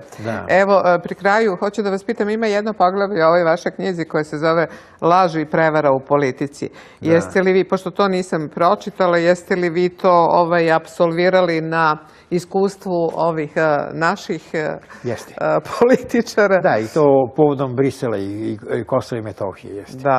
Oni neprestano lažu, znate, jer obmanjuju našu javnost iz prostog razloga što nema u štampi ko da im odgovori. Ja im odgovorim u geopolitici, to je bilo objavljeno u geopolitici, koji ima vrlo mali tiraž i eto, posljednji broj izašao za 3 meseca, oktobar, novembar i decembar, novi broj još nije izašao. Nema para. Nema para, dakle, ima para za koje kakve tabloide i tako dalje, koji govore koješta i koji stalno lažu na račun javnih ličnosti, naročito glumica, pevačica i drugih estradnih ličnosti, ali za ovo novca nema. I eto, oni i mogu da lažu samo zahvaljujući tome što nema niko ko je moćan kao televizija da tu laž razotkrije. Da. A da li je po vama, ja često pričam o tome, ali možda i preterujem, da li je po vama ipak najveća prevara i najveća laž ovih vlasti, a boga mi i onih pre njih, taj Briselski sporazum i odnos prema Kosovu i Metohiji? Ili tu ima još tako krucijalnih laži? To je laž najveća, ne zbog same veličine laži. Znate, koliko zbog predmeta o kome se laže jeste, jer je to sudbinsko pitanje ovog naroda i države. Dakle, Kosovo i Metohija nisu obična teritorija.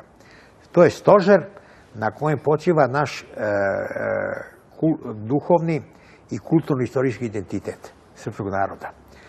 Biti bez Kosova i Metohije, to znači dobrim delom zatomiti vlastiti identitet. I pitanje je da li mi Srbi uopšte možemo ostati kao narod, kao srpski narod, ukoliko izbacimo iz svog sećanja i postojanja Kosovo i Metohija. To je ono što se zahtjeva. Zato je ta laž ogromna i dalekosežna.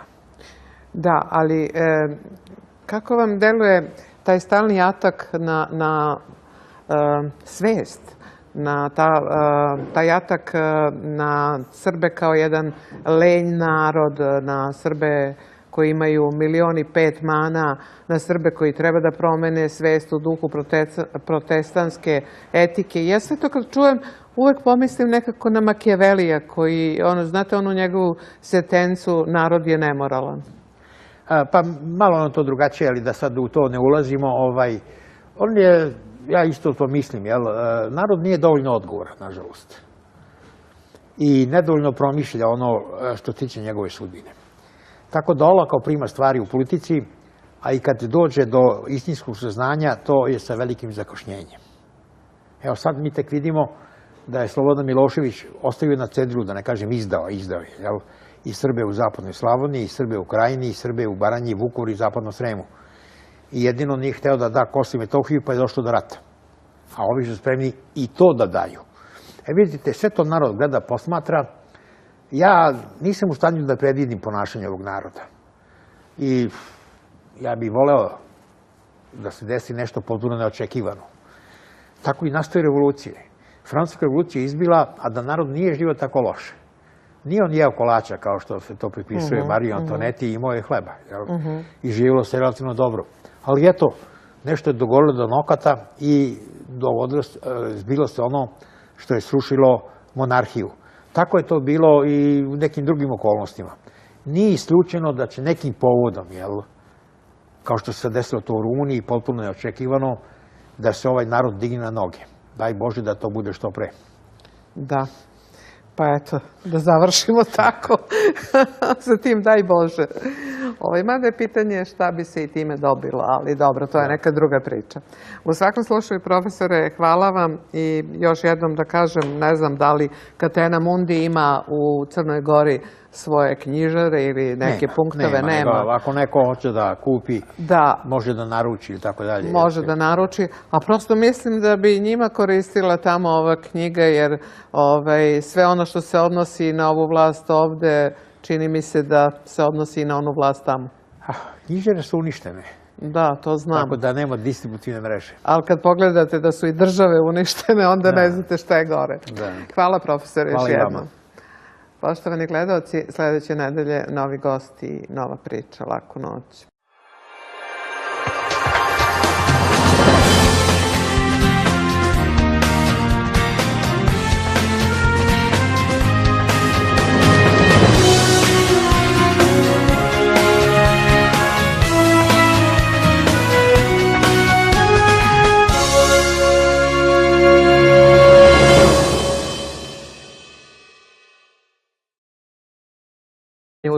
Ali mu ustavno pravo nije uža specijalnost. Dakle, kako da kažem, ja nisam protiv toga što je on ušao u Ustavni sud. Ne govorim ja sad o njemu, nego ovim iz Policijske akademije. Ima jedan drugi iz mađarske stranke koja se odvojila od ove većinske mađarske stranke. On predaje ustavno pravo na nekom privatnom fakultetu. Po ovom sudu to je vrlo sumnjivo. Dakle, predavati na privatnom fakultetu, steći na ovaj ili onaj način doktorat, ni na koji će se način se ne dokazati u struci To nije za preporuku da neko uđe u Ustavni sud. Dakle, on je jedini koji nominalno ima to zvanje sudije, odnosno profesora ustavnog prava. Svi ostali su, da budem grub, pokupljeni s koca i konopca. Upravo tako. Jeste. Dakle, niti su poznati po svojim radovima iz oblasti ustavnog prava, niti po zastupanjima u ustavnim sporovima kao advokati, jer mogli su se pojavljivati, niti na pisanju udžbenika i na bilo koji drugi način, nego su bukvalno partijske prišli petlje. Da. I zato su bili izabrani. Eto. Da, ali kako kažete, kako komentarišete ovo, da niko iz te vaše struke nije reagovao ni na ovo? Ja mislim da i vi se slažete da su zapravo ove tri na neki način lustrirane sudije zaslužile da javnost kaže čekajte, ne može to tako. Dobro, sad da ne ulazimo u detalje, kod nekih je u pitanju bio broj godina, jer se sudije biraju na 6 godina, a one da su bile izabrane ne bi mogle da Kod Katarine Andrić nije. Nije, da, tačno. Da. To je tačno. Mogle su i ove druge dve da budu izabrane, pa kad eventualno napune 65 godina ili 67, da odu u penziju, a nije isključeno da bi se međuvremeno promenio zakon koji bi dopustio da do 70. godine budu u radnom odnosu, što bi bilo sasvim dobro da recimo Olivera Vučić, ostane u Ustavnom sudu kao jedan pristojan i poznat profesor ustavnog prava, a i Bosa Nenadić je pokazala da ima... Doktorirala je na ustavnom pravu. Ne samo to, nego da je čovjek od integriteta, a to je za sudiju jako važno. Tačno. Sad, upravo to sam pitanje htjela da raščistimo. Ko onda da sankcioniše tu veleizdaju? Kad su nam sudovi takvi kakvi jesu. Izvinite, samo hoću... Sudovi su mnogo gori nego što do javnosti dolazi. Nedavno je predsjednica Udruženja sudija, anketa, da. Jeste govorila na N1 televiziji, ja sam to slušao. Ona je rekla da je sprovela anketu, dakle njeno udruženje, od 2800 sudija. Njih 1000 je odbilo da uopšte odgovara, iako je anketa bila anonimna. To znači da su pod nekim strahom, da zaziru od ovoga ili onoga. Od onih koji su odgovorili, potvrdili su da je njih 44%, skoro polovina, povremeno bilo izloženo pritisku s polja nekih političkih i drugih činilaca da ovako ili onako presudi. I onda su čak napomenuli da se taj pritisak vrši na 3 načina. Prvi je preko predsjednika suda. Recimo, Nikola Selaković, javlja se predsjedniku prvog osnovnog suda i kaže, eto u ovom sporu, on je završen pre nekog vremena, krivični spor je bio, posle toga i građanski, koji se vodi protiv Koste Čavoškog. Trebalo bi recimo postupiti tako da to više odgovara onome koji tuži. Jer je taj tužilac profesor Nikole Selakovića. A od toga zavisi da li će on brže ili sporije doktorirati. Ja sam to i napisao. Dakle, kao što vidite, a onda predsjednik suda pozove tu ženu koja je sudija iz Blika i kaže, znate, eto, imamo tu jednu malu intervenciju, a vidite, taj Nikola Selaković je vrlo zasluženo obezbedio silne pare za gradnju ove ili one sudske zgrade, premještaj sudova u ovu zgradu negdašnjeg vojnog instituta i tako dalje, i mi treba da mu učinimo. Vidite, tako kako se to desilo u tom slučaju, ja za to znam i to sam napisao i objavio. Najvjerovatnije se tako i u mnogim drugim slučajima dešava. Onda interveniše, pored ministra pravde, intervenišu pojedini politički ljudi, političari, preko sudija koje znaju. Pa onda te sudije zovu svoje kolege i kažu, nemoj, tu budi malo oprezniji, taj tužilac ili tuženi je rođak ili, ne znam, prijatelj ovog ili onog jako važnog čoveka koji nam nešto znači, pa povedi računa o tome kad budeš donosio presudu. I konačno, što je najgore, ona je navela da čak i pojedini članovi pravosudnog saveta neposredno intervenišu da bi se ovako ili onako presudilo. To je inače teško krivično delo, znate, upitanje u rad suda, ali kao što vidite, o tome neće niko Ako da svedoči. veleizdaja nije kažnjiva, zašto bi ovo bilo kažnjivo? Jeste. Tako da je naše sudstvo u očajnom stanju. Da, ali vidite, ova vlast je došla 2012. Sa pompeznim najavama da će se boriti protiv korupcije i velikih lopova, tajkuna i tako dalje. I prvo što su radili, to su uhapsili Miškovića, jel tako beše, koji je bio domaći tajkun. Do dana današnjeg imate te krupne slučajeve o kojima se mnogo sa fanfarama govorilo. Nijedan od tih slučajeva nije presuđen, niti je neko osuđen zbog toga što ih je vlast 2012. do danas optuživala. Čak su ljudi oslobođeni, kao što je Cane Subotić, kao što je Karić, kao što mnogi su zastareli slučajevi. To sve govori o ovom stanju pravosuđa. Uključujući onaj slučaj prodaje ispita i diploma u Kragujevcu. Jeste, još uvijek je suđenje u toku, ali su mnoga dela za koje je bila podignuta optužnica zastarela. Da, to traje više od 10 godina, je li tako? Evo vidite, kad su u pitanju ljudi koji su bogati, mi ih nazivamo ovim ruskim izrazom tajkuni i tako dalje, ja naravno ne bi ni za koga mogao da stavim ruku u vatru. Nije ja pravo da vam kažem. Da, jeste, ali s druge strane ipak mislim da svako od njih ima pravo na nezavisno i nepristrasno suđenje. Po mom sudu bi trebalo postaviti pitanje odgovornosti tužilaca. Najpre, što nisu najbolje formulisali optužnicu ili što nisu našli odgovarajuće dokaze da podignu optužnicu. Jer se optužnica ne sme podizati ukoliko su dokazi nepouzdani i nedovoljni za donošenje presude. Onda bi trebalo postaviti pitanje odgovornosti sudija koje su odugovlačili i razvlačile taj postupak, umjesto da on bude u nekom normalnom roku okončan. Pazite, u Americi, ja sam to video i slično u Engleskoj, se uspeh i valjanost ne samo advokata, nego i tužilaca procenjuju po tome kako dobijaju ili gube sporove. I kao što advokat koji stalno gubi sporove ne može više da nađe klijente, pa ostane bez hleba, tako i tužioci koji u važnim slučajima i učestalo gube sporove u krivičnim predmetima, oni također gube posao. Dakle, bilo bi logično da ovi tužioci koji su podizali ove optužnice protiv tih poslovnih ljudi, tvrdeći da su to teška krivična dela, dakle, izgube posao. Pa da onda dođu u situaciju da neće da ih primi ni advokatska komora i da smatra da su nedostojni. Vidite, kad bi se tako postupalo, ne bi tužioci postupali po nalozima sa strane, pa aj sad uhapsi Miškovića ili podigni optužnicu protiv Karića, nego bi dobro promislili stepenog sudije u više sudije, pa apelacione sudije i konačno sudije Vrhovnog i kasacionog suda.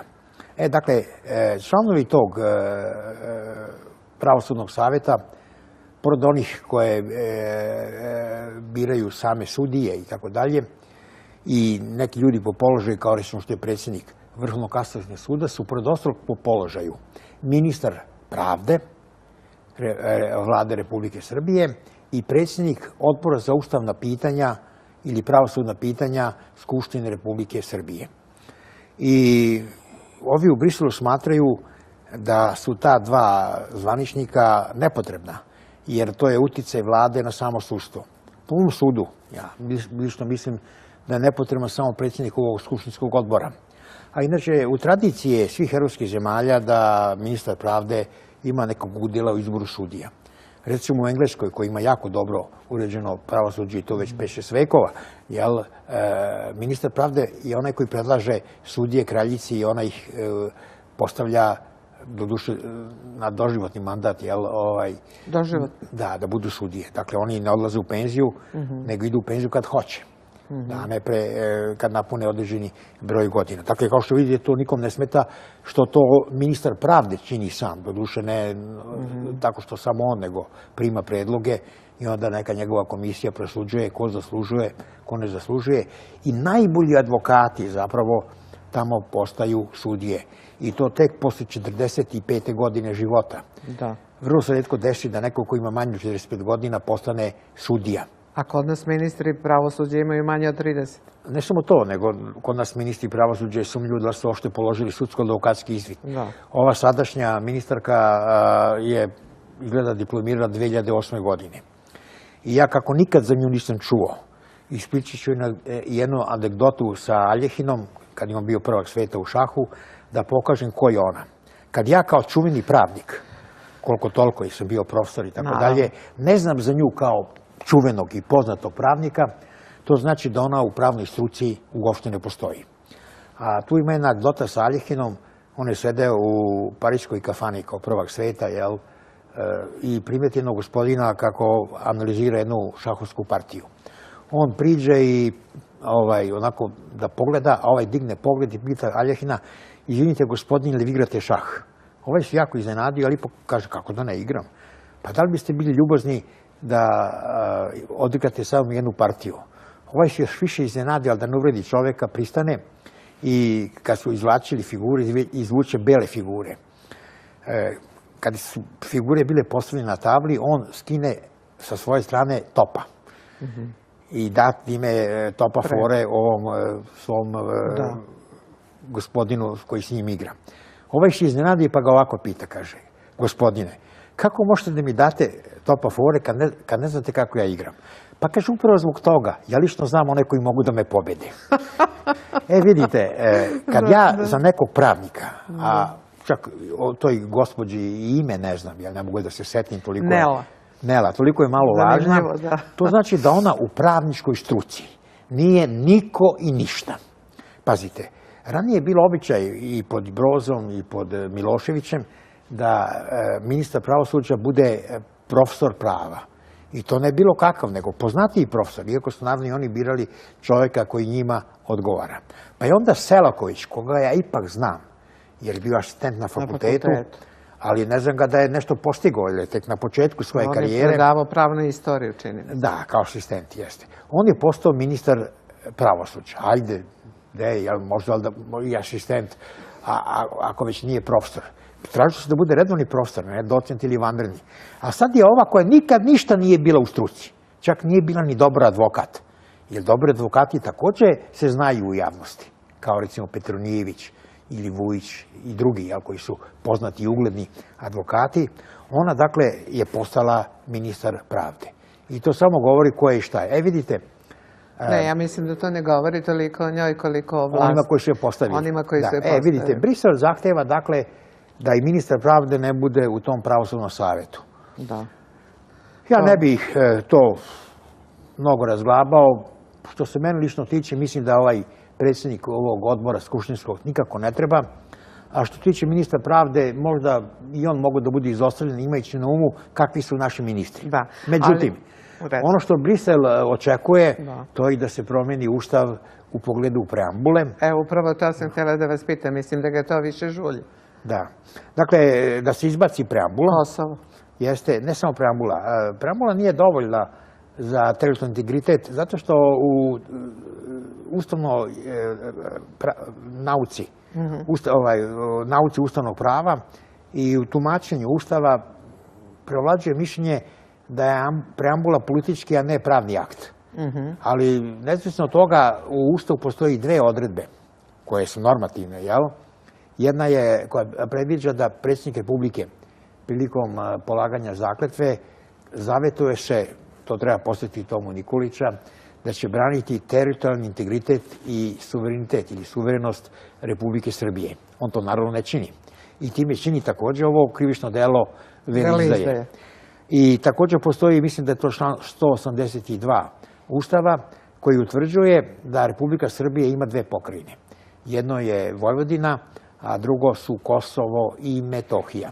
Dakle, to je pokrajina u sastavu Republike Srbije. Oni bi hteli da, pored preambule, i ove dve ustavne odredbe se izbace, tako da zapravo Kosovo i Metohija sa stanovišta Ustava Srbije pravno ne postoje.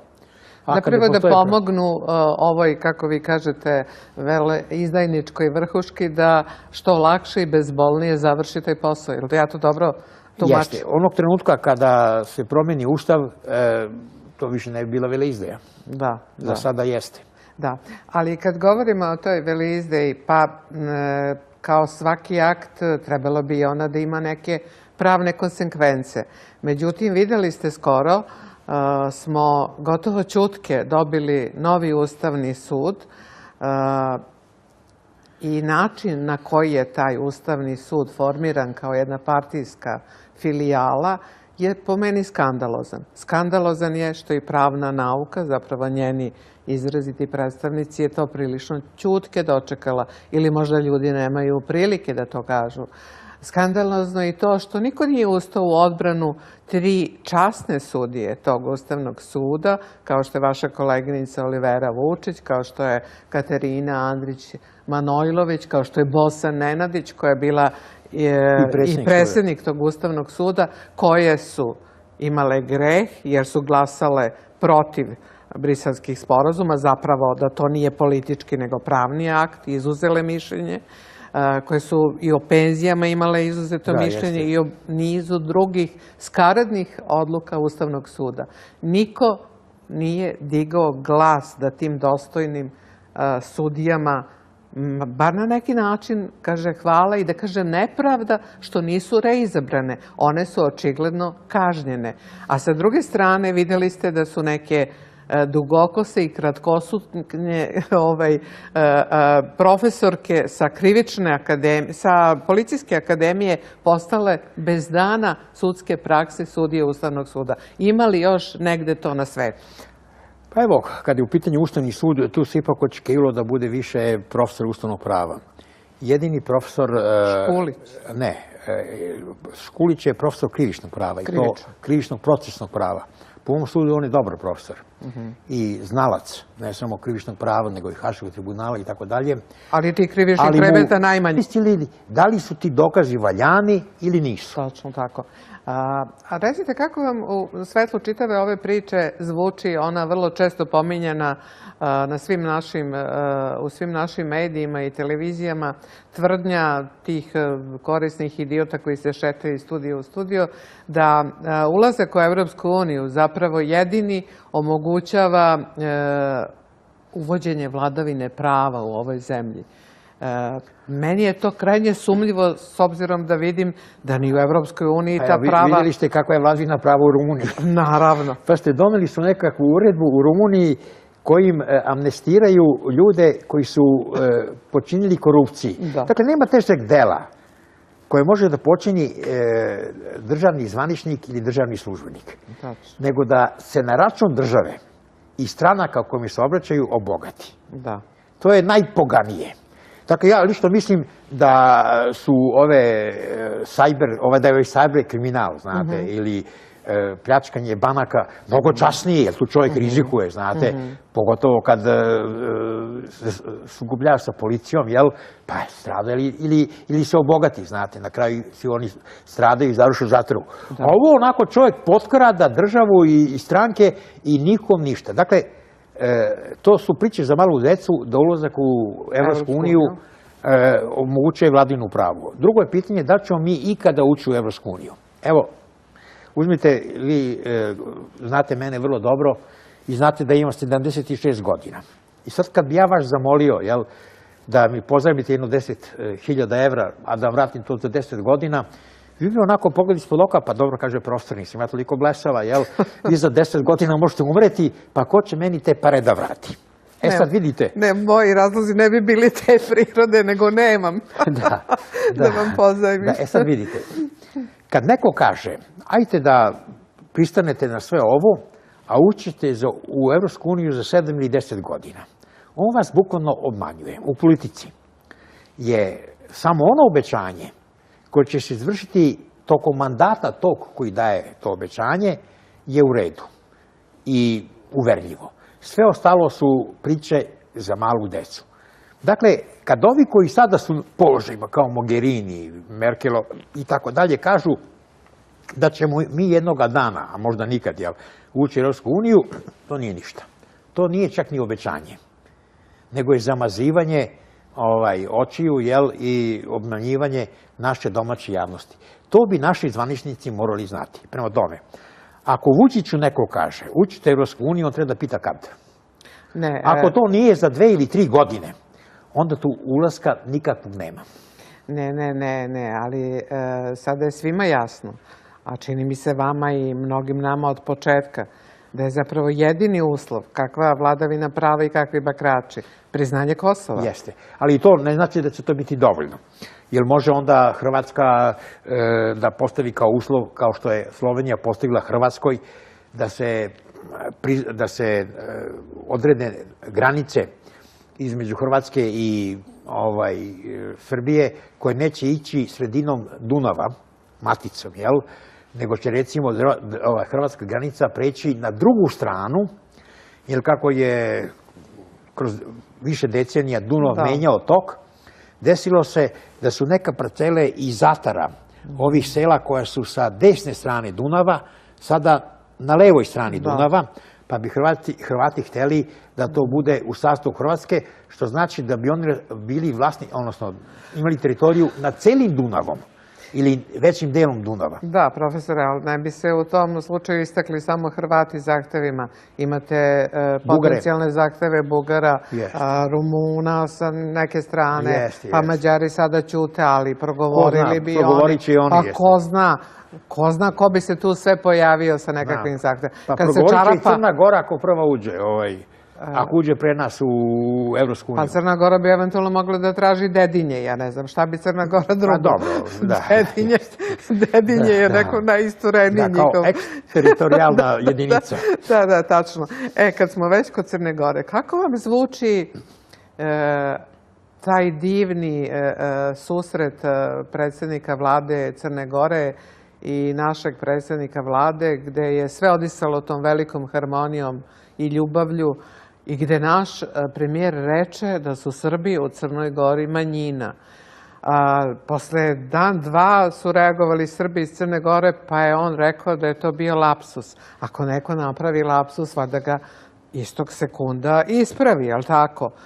Dakle, na šta vam to ukazuje? Pazite, to je stvar mnogo ozbiljnija.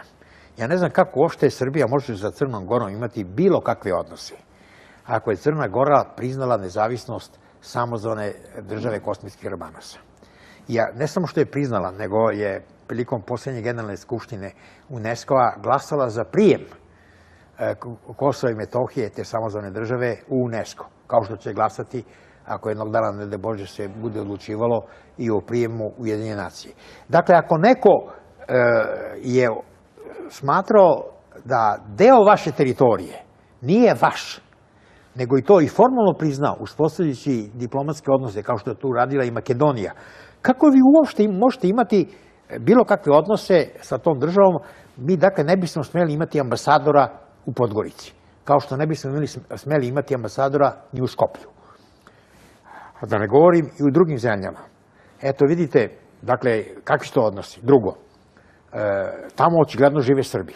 Da li ih ima ovoliko ili onoliko, u to ne bi ulazio, taj broj od 32 ili 3% je znatno manji nego što je inače, jer 42% je izjavilo da govori srpski. 65, u početku 67, da. Ako toliko govori srpski, onda su svi Srbi. A nekad su zapravo svi stanovnici Crne Gore bili Srbi u vreme, recimo, kralja Nikole. To piše u udžbenicima. Ma do 41. Jeste. Međutim, molim vas, ako neko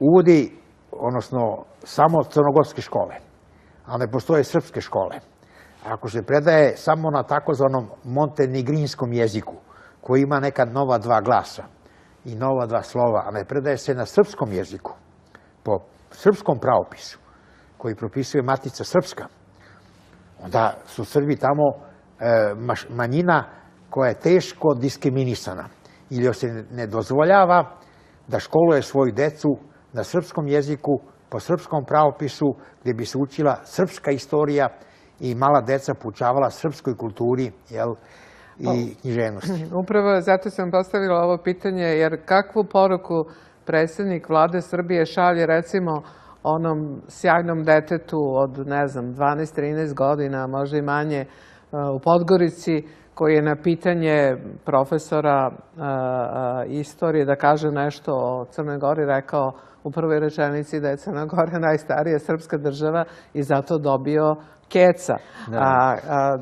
Da li je to dete razumelo sada da su Srbi tamo neka manjina i da on ne sme svoje srpstvo da iskazuje? Ta politika Vučićeva, a delimično i Tome Nikolića, s tim što Tom Nikolić se malo pravi naivan i kao oštrije nastupa, zbog predstojećih izbora. Kad izbori prođu, a ukoliko on, ne daj Bože, bude izabran, nastavit će još sa gorom politikom podržavanja Vučića. O čemu se tu zapravo radi?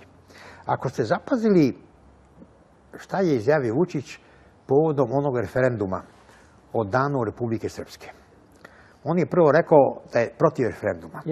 A onda kad mu je postavljeno pitanje šta je za njega najvažnije, da li je najvažniji identitet i opstanak Republike Srpske, on je rekao da je za njega najvažnija regionalna stabilnost. Pa to su mu poručili iz Brisela. Jeste. Regionalna stabilnost znači zaključu u Briselu.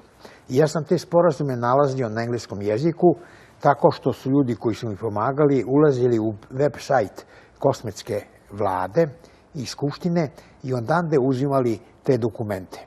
Inače, to se kod nas ne objavljuje ni u službenom glasilu, ni u novinama, nego samo ih naši državnici prepričavaju onako kako to njima odgovara. Recimo taj pozivni broj. Navedeno je prilikom davanja da se on u svako doba može povući. Pa što ga ne povuku? Sad kad su ovi zaoštrili odnose sa nama. Nego ne smeju. Jednom kad se to da, onda se to da za sva vremena. I Kosovo i Metohija jeste posebna teritorija, dakle posebna država koja ima pozivni broj, jer samo nezavisne države imaju svoje pozivne brojeve. Naravno. Ali videli ste, skoro je ovde gostovao jedan nemački profesor univerziteta, sad skleroza, zaboravila sam mu ime, ali setit ću se, koji je govorio o toj konstruktivnoj nejasnoći, o dogovoru u Briselu da se ti dogovori ne prezentuju javnosti, to je ta takozvana konstruktivna nejasnoća. Dakle, vi ste potpuno u pravu da je to nama nepoznanica velika, ali taj gospodin, vrlo dobro obavešten, je rekao tome je sada došao kraj. To je bilo pre ove eskalacije u vezi sa onom slikovnicom od voza koja je iz Beograda puštena prema Kosovskoj Mitrovici i on je zapravo najavio ovo što se sada dešava. A između ostalog, to je neka najava zaokruženja suvereniteta te kvazi države, u čemu je naravno vlast iz Beograda uveliko doprinela i najava mogućnosti da se u Briselu više ni o čemu drugom neće razgovarati osim o priznanju Srbije i šta je još bilo, još možda jedna, ne, imovina će biti u Prištini, ali priznanje i ulazak u međunarodnu organizaciju. Da, jeste, evo to. U UN i UNESCO. Da. Pa eto vidite, sad trenutno ovi ljudi koji vode državu, uključujući i Đurića koji je šef kancelarije, bukvalno obmanjuju javnost. Ja sam pažljivo proučio jedan od sporazuma koji je zaključen u Briselu, gde se pored ostalog pominje i zajednica srpskih opština. I osnivanje te zajednice srpskih opština je uslovljeno dvama aktima. Aktom vlade, samozvane države Kosmetskih Harbanasa, što može recimo biti uredba, a može biti i zakon, i odlukom Ustavnog suda da bi takva zajednica bila ustavna, u skladu sa Ustavom samozvane države Kosmetskih Harbanasa. I to upravo sad tvrdi Tači, jel? A naši kažu, nema to nikakve veze, mi na to nismo pristali, jel? Ne mogu oni da unose nove uslove. Na taj uslov su naši pristali. Pa su međuvremenu zaboravili, a misle, toliko su tupi i glupi, da naša javnost ipak nije obaveštena, da to ne zna. To recimo ja znam i time obaveštavam iznova našu javnost. Dakle, naši su pristali na to da kosmetska vlada odlučuje da li hoće ili neće, time što donosi uredbu, i drugo, da je Ustavni sud potpuno samovlastan, da on procenjuje da li je u to skladu sa Ustavom ili nije i već je procenio da neki delovi tog sporazuma nisu u skladu sa Ustavom. A kada bude donet statut, ako uopšte bude donet, te zajednice srpskih opština, oni mogu da kažu to nije predviđeno Ustavom samozvane kosmetske države i od toga nema ništa. Ja inače mislim da od toga neće biti ništa. Da, ali pazite, tu je opet pragreh srpskih vlasti. Oni su pravosuđe gurnuli u ruke Tačiju. Oni su zaokružili to. Pazite, jedino... Mi smo na severu imali svoje pravosuđe. Ne. Mi smo imali ne samo sudove, mi smo imali opštinske vlasti, imali smo čak i neku vrstu policije na Kosovu i Metohiji. Javne službe, sve su bile naše, koje su delovale po zakonima Republike Srbije. Naši su neprestano sklapali ugovore, u sporazume u Briselu, pod izgovorom da time olakšavaju život svima na Kosovu i Metohiji. A oni su u stvari olakšavali život samo Albanasima, tako što su potpomagali stvaranje nezavisne države kosmetskih Albanasa. Jedino što je moglo eventualno koristiti Srbima, to je ta zajednica srpskih opština i ništa više. I kao što vidite, i od toga neće biti ništa. Da, ali kad ste vi, čini mi se baš u mojoj emisiji, govorili odmah posle sklapanja tih briselskih sporazuma i još neki retki pojedinci, da je zapravo ta zajednica srpskih opština, ako je uopšte i bude jedna nevladina organizacija i ništa više od toga, onda su bile salve napada na ljude koji takvo mišljenje iznose. Sada, ovih dana, imali ste premijera Srbije koji kaže oni hoće nama od zajednice srpskih opština u Prištini da naprave nevladinu organizaciju. Pazite, prvo pristanu na to, napadaju ljude koji taj pristanak otkriju, a sada zapravo ponavljaju ono što ste vi i neki drugi ljudi govorili. To je zapravo ključno pitanje. Dakle, već danas, nezavisno od bilo kakvog ugovora ili sporazuma u Briselu ili Ustava samozvane kosmetske države, srpske opštine mogu da organizuju povremene sastanke. Tako što bi se gradonačelnici tih 10-ak srpskih opština i severno i južno od Ibra sastajali i dogovarali kakvu politiku da vode i kako da rešavaju svoje opštinske probleme. To im niko ne može zabraniti. Kao što se recimo i u opštinama Brančevskog okruga ili ne znam Beogradskog okruga ili Niškog i tako dalje mogu sastojati gradonačelnici i razgovarati o zajedničkim problemima, vodosnabdevanju i tako dalje. Međutim, ta zajednica srpskih opština ima smisla samo ukoliko ima, kako se to kaže, kako to kažu pravnici, devolucijom prenetu nadležnost kosmetske države, samozvane kosmetske države kao takve. Dakle, ukoliko može donositi neke opšte akte mimo Skupštine Kosova i Metohije zarad uređenja privrednih, socijalnih, stambenih i drugih pitanja u ovih 10 srpskih opština. Ako to se tako ne uradi, onda zajednica srpskih opština gubi svaki smisao.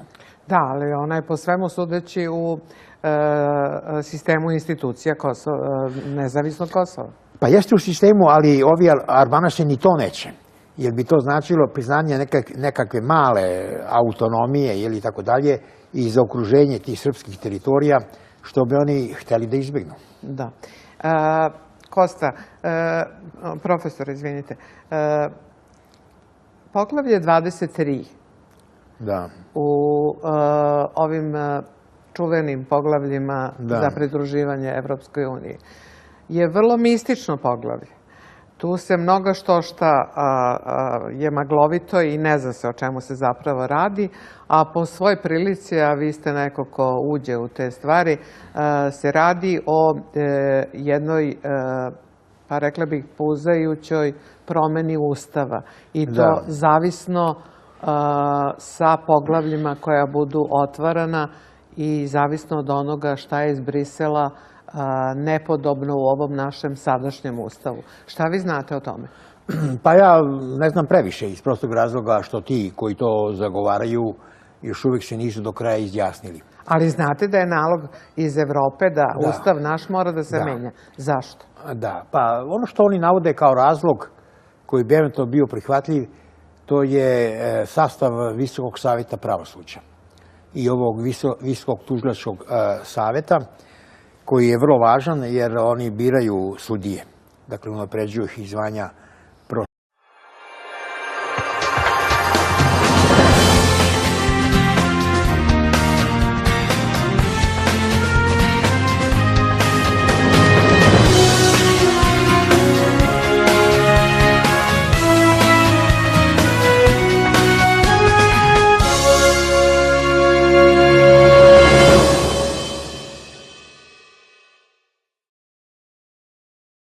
Poštovani gledalci Srpske televizije i slušalci Srpskog radija, dobro vam veče u još jednoj emisiji Istina ili laž. Teško da ikad u ovoj emisiji sam upotrebila u najavi jedan pridev koji se odnosi na naše gosta, ali večeras ću reći. Večeras je zapravo, da skratim priču, gost u emisiji prijatelj Srpske televizije i srpskog naroda, naravno, u Crnoj Gori. I sve drugo što kažem bilo bi suviše. To je naš znanac, dobar, akademik Kosta Čavoški večera sa nama.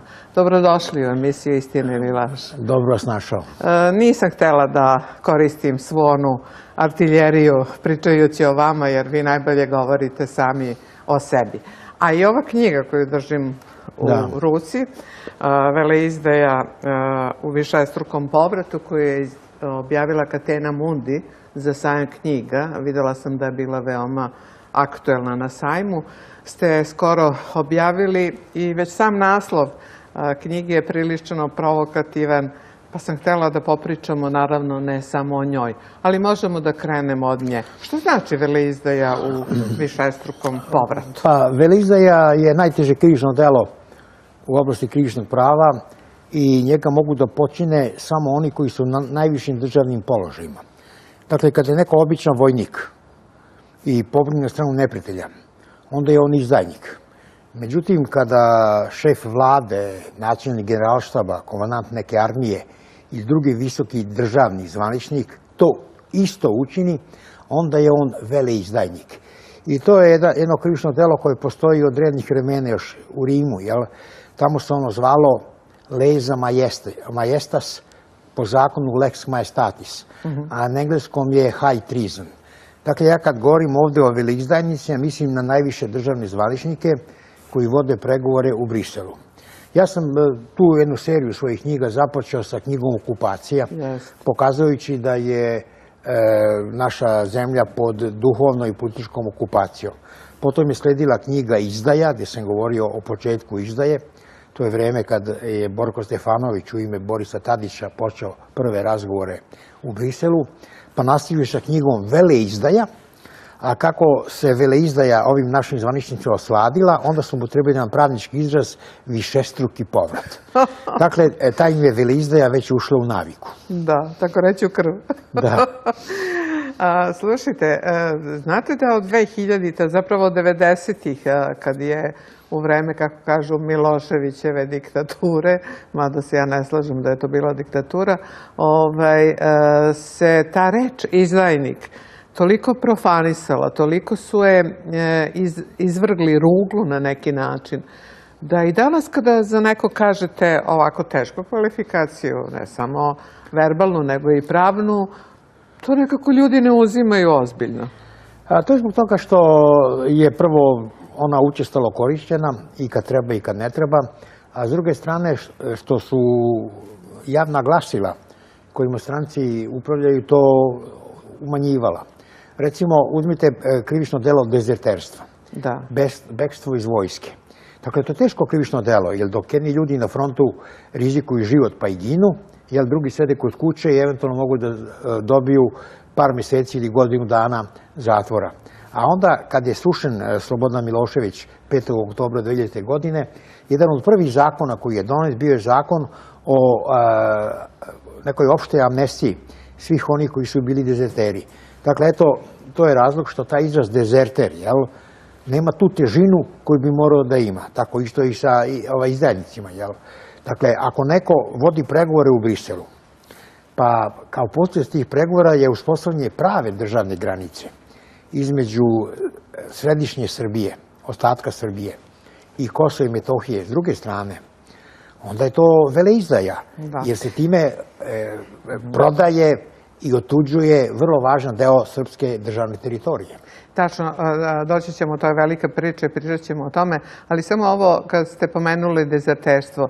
Ja se sećam da su posle 5. oktobra i tog zakona koji ste pomenuli, svi ti dezerteri bili slavljeni u javnosti kao borci za mir, kao ljudi koji su bili protiv rata, kao da mi ostali nismo protiv rata, jer samo lud čovek može biti za rat.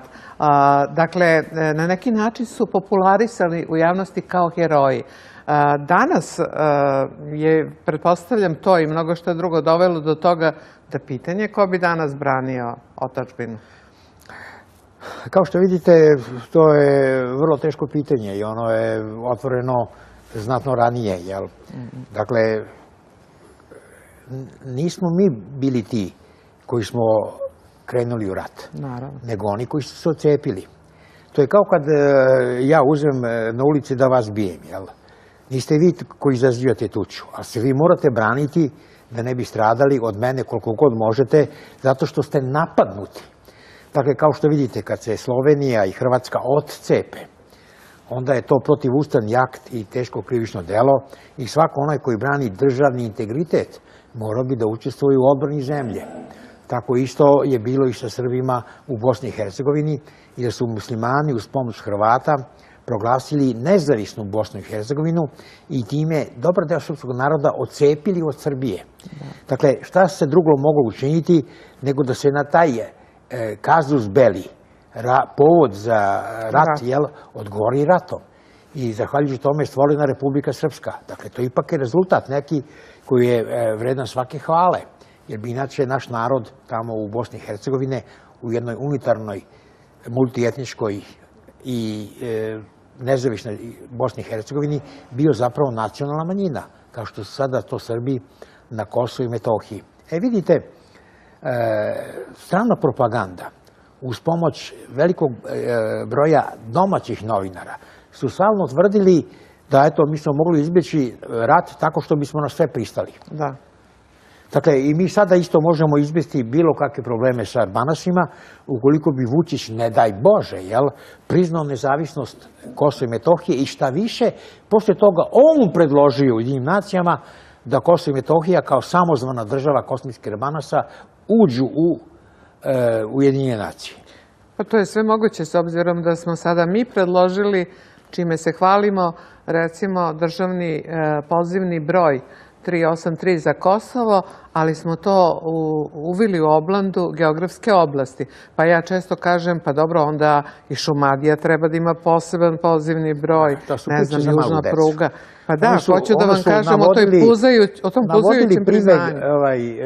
Falklandskih ostrva, koje jesu deo britanske teritorije, ali su preko okeana, blizu Antarktika, oko nekoliko stotina kilometara daleko od Argentine, pa su naravno morali dobiti pozivni broj od onih brojeva koji važe za Južnu Ameriku, a ne za Veliku Britaniju, 44.